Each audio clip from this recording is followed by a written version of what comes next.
Hə, keçdik indi riyaziyyat suallarına. 27-si 6-cı ay 2025-ci ilin 4-cü sinifin mərkəzləşdirilmiş liseyinə düşən suallar.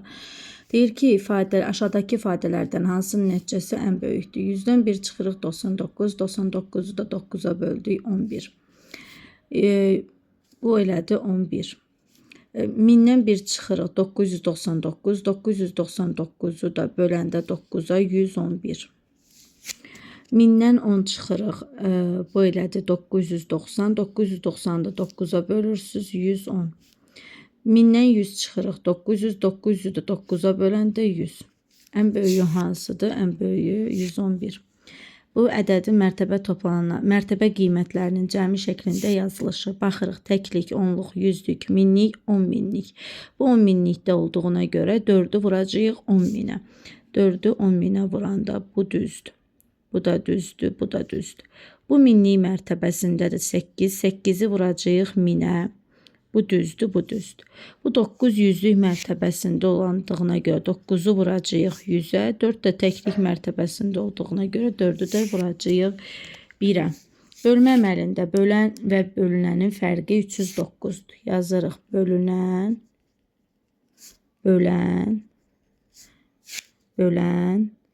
natamam qismət,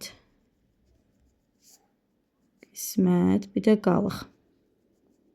Düzdürmü? Bölünənlə bölənin fərqi 309 o deməkdir ki, mən nə bölünəni bilirəm, nə də bölünəni.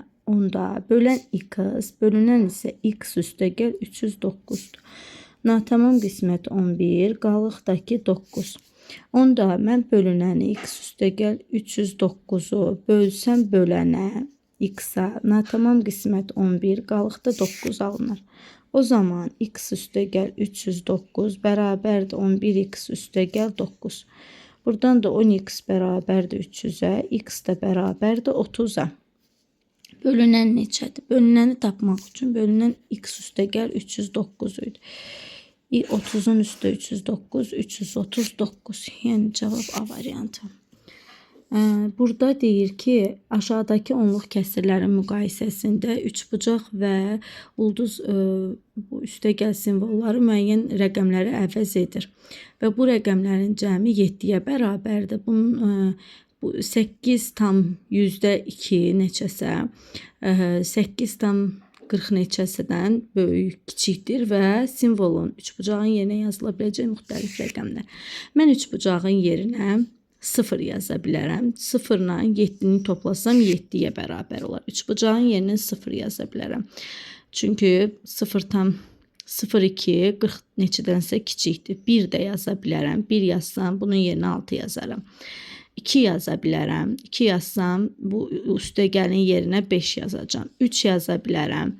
3 yazsam bu üstəgəlin yerinə 4 yazacağam. 4 də yaza bilərəm. Çünki 42 43-dən kiçik olacaq. Düzdürmü? Onda 4 də yazıram. Və bunların cəmi deməli 3, 6, 10. Cəmi 10 elədir. 3 tam 12-də 7 metr kvadrat sahəsi olan bir divarın 2 tam 12-də 5-lik hissəsi boyanmışdır. Boyanmamış hissənin sahəsi neçədir? O zaman 3 tam 12-də 7-dən çıxıram 2 tam 12-də 5-i. Tamdan tamı çıxıram, eləyir 1 tam. Kəsirdən isə kəsir. Məxrəc olduğu kimi qalır. Eyni məxrəcdir. 7-dən isə 5-i çıxıram 2. Baxıram 1 tam 12-də 2 yoxdur. O zaman deməli ixtisar aparıb. 12 ilə 2-ni ixtisar aparıram. 1 tam 6-da 1. Yəni cavab D variantı. 18 ədədinin 6-da 5 hissəsi. 18-i böləcəyik 6-ya, vuracağıq 5-ə 2, 15. 15 deyir, 25 ədədinin hansı hissəsi? Ədədin hissəsini deyəndə 25-də 15 yazacağıq. Görürük ki, yoxdur. Deməli, ixtisar aparılıb. Hər ikisi 5-ə gedir. 5-də 3. Yəni cavab C. 22-də. Sürətləri 90 və 50 km/saat olan iki avtomobil A və B məntəqələrini qarşı-qarşıya hərəkətə başladılar. A və B məntəqələri arasındakı məsafə 3260-dır. Əgər qarşı-qarşıya hərəkət deyirsə, deməli biz sürətlərini toplayacağıq. 90 üstə 50 gələcək. Vuracağıq zamana. Zamanı verməyibdir bizə. 3200 kilometr 3260 kilometrdir, amma 600 kilometr məsafə olar. O zaman 3260-dan da 600-ü çıxacaq. 90 üstə 40 50 gələndə 140t bərabərdir. 3260-dan da 600-ü çıxanda 2660. 2660-ı da böləndə 140-a bir dəfə 120 19 9 dəfə. Yəni cavab A variantı. Kitab rəfindəki kitabların 18-də 5-i nağıl, 18-də 7-si isə hekayə, qalanı isə şeir kitablarıdır. O zaman biz deməli bu nağıl və hekayə kitablarını toplayaq. Yəni 18-də 5-in üzərinə 18-də 7 gələcək. Bu da eləyəcək 18-də 12.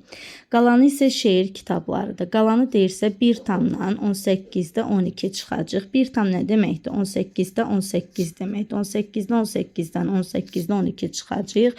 O da eləyəcək 18-də 6. Görürük cavablarda yoxdur. Deməli ixtisar olunub. Hər ikisi 6-ya ixtisar olundu. Cavab elədir 3-də 1. Yəni cavab C.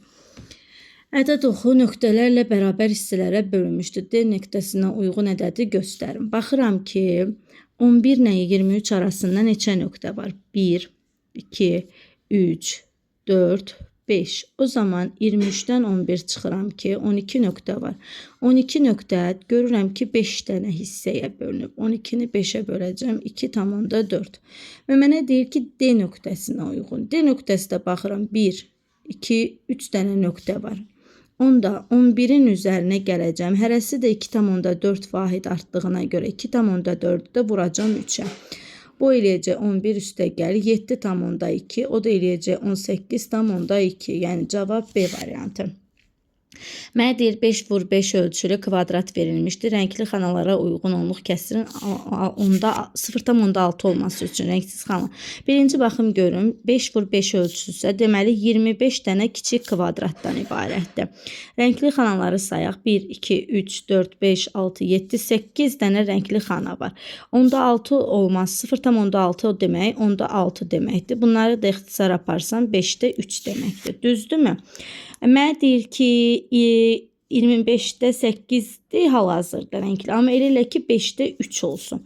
Mən o zaman 5-də 3-ü də 25-ə gətirirəm eyni məxrəcə. Eyni məxrəcə gətirmək üçün mən bunu 5-ə vururam. 5-i 5-ə vurdum 25. Onda sürətlə 5-ə vuracam.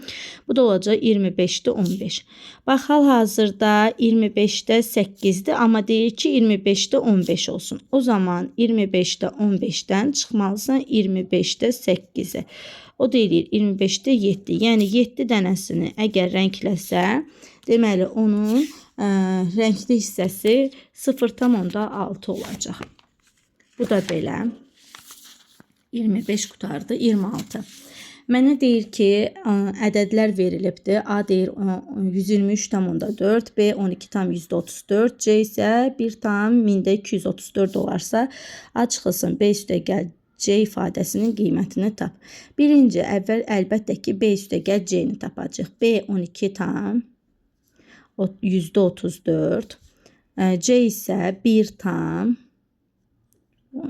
bu da 1,234. Təbii ki, bunun yuxarısında heç nə olmadığına görə 0 kimi nəzərdə tutacaq. 0-ın üstə 4 gələndə 4, 4-ün üstə 3 gəldik 7, 3-ün üstə 2 gəldik 5, 12-nin üstə də 1 gələndə 13 tam. İndi deyir ki 123,4-dən bu 13 tamı çıx. O zaman 123,4-dən çıxırsınız 13 tam 1574. Əgər bunun yanında heç nə yoxdursa, demək 0 hesab olunacaq. Onda gedirik qonşudan pay alırıq buradan. Bu oldu 10. Ondan 4-ünü çıxdıq 6. Burada qaldı 9. 9-dan 7-sini çıxdıq 2. Burada qalmışdı 3. Çıxmaq olmadığına görə 13-dən 5 çıxırıq 8. 12-dən 3 çıxırıq 9. 11-dən 1 çıxırıq 10. Yəni 109,826. 5 gün ərzində satılan məhsulların miqdarı verilmişdir. 4-ündə satılan məhsulların cəmini hesabladı və 308 ədədini əldə etdi. Onun hesaba qatmadığı gün hansıdır? Onda əvvəlcə 5 gündə satılanları tapaq. Birinci gün cümə günü 72. İkinci gün şənbə günü 92. Üçüncü günü bazar günü 80. Dördüncü bazar ertəsi 84 və 5-ci də çərşənbə axşamı yenə 72. Bunları toplayaq. 4, 6 və 10. 0 yazdıq bir yadda. 16, 16, 32, 39. Bir də yadda 400. Mənə deyir ki, amma 308-dir. Onda 400-dən 308-i çıxıram ki, bu elədir 92. 92 də hansı gündür? Təbii ki, şənbə günü. Cavab B. 28. Ziya 6 saatlıq bir zaman dilimində etdiklərini bərabər hissələrə bölünmüş dairəvi diaqram göstərmişdi. Dərs oxumağa nə qədər? Mən bilirəm ki, bir dənə dairəvi diaqramım 360 dərəcədir. Görüm 360 dərəcə neçə hissəyə bölünür? Bərabər hissəyə. 1, 2, 3, 4, 5, 6, 7, 8. Onda 360-ı bölürəm 8-ə ki, bir dənə hissə 45-dir. Mənə də deyir ki, dərs oxuma zamanını sapginə, düzdür, dərs oxumağa nə qədər zaman ayrılıbdır. Baxıram, dərs oxumağa isə 3 dənə zaman ayrılıbdır. Ona görə 45-də 3-ə vururam ki, 135 dəqiqə. 135 dəqiqədə bilirəm ki, 2 saat 15 dəqiqə. Yəni 135-i 60-a bölürəm, 2 saat 15 dəqiqə. İndi deyir ki, aşağıdakı eyni hissələrə bölünmüş şəkillərlə kəsirlər üzərində çıxma. Baxıram ki, 1, 2, 3, 4, 5, 6, 7, 8 hissəyə bölünüb və 7-si rənglidir. 8-də 7, bu da yenə 8 hissəyə bölünübdür. 3-ü rənglidir, çıxılsın 8-də 3, o da bərabərdir 8-də 4-də. Yəni cavab D variantı 29-da. 30-da şəkildə kvadratlar və onların sahələri verilmişdir. Qarışqa A nöqtəsindən B nöqtəsinə verilən oxlar istiqamətində fiqurların tərəfləri üzərində dəqiqədə 180. Burada bir dənə səhvlik nədədir? Burada santimetrlə veribdir. Cavabda isə metrlə veribdir. Cavabda səhvlik buradadır. Yəni, əvvəlcə sahəsi əgər 361-dirsə, mən bunun tərəfini tapıram ki, 19-dur. Kvadratın sahəsi A vur A-ydı, düzdürmü? Deməli, 19-u 19-a vuramdır. Sahəsi 196-dırsa, yenə də kvadrat olduğuna görə, deməli, tərəfi 14-dür. 14-14-ə vuramdır. Sahəsi 100-dürsə, deməli, tərəfi 10-dur. Mən baxıram, bunun indi tərəflərini toplamağa. Bu tərəf 19, üzərinə gələk, bu da 14. Üzərinə gələk, bu 10, üzərinə gələk, burada 10, üzərinə gələk, burada 10, üzərinə gələk, burada 14, üzərinə gələk, burada 19. Baxıram ki, bir dənə bax, bu balaca hissə qaldı, bir dənə də bu balaca hissə qaldı. Mən bütöv buranın 14 olduğunu bilirəmmi? Və bütöv burada 19 olduğunu bilirəm. O zaman 19-dan 14 çıxıram ki, 5 santimetr buradır.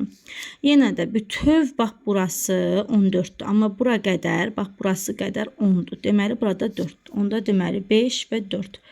Bunları toplayıram. 33, 43, 53, 63... 63, 14 gələndə 63-ün üstə 14 gəldin 77, 77-nin üstünə də 28 gəlirsən, 77-nin üstə də 28 gəlirsiz 105.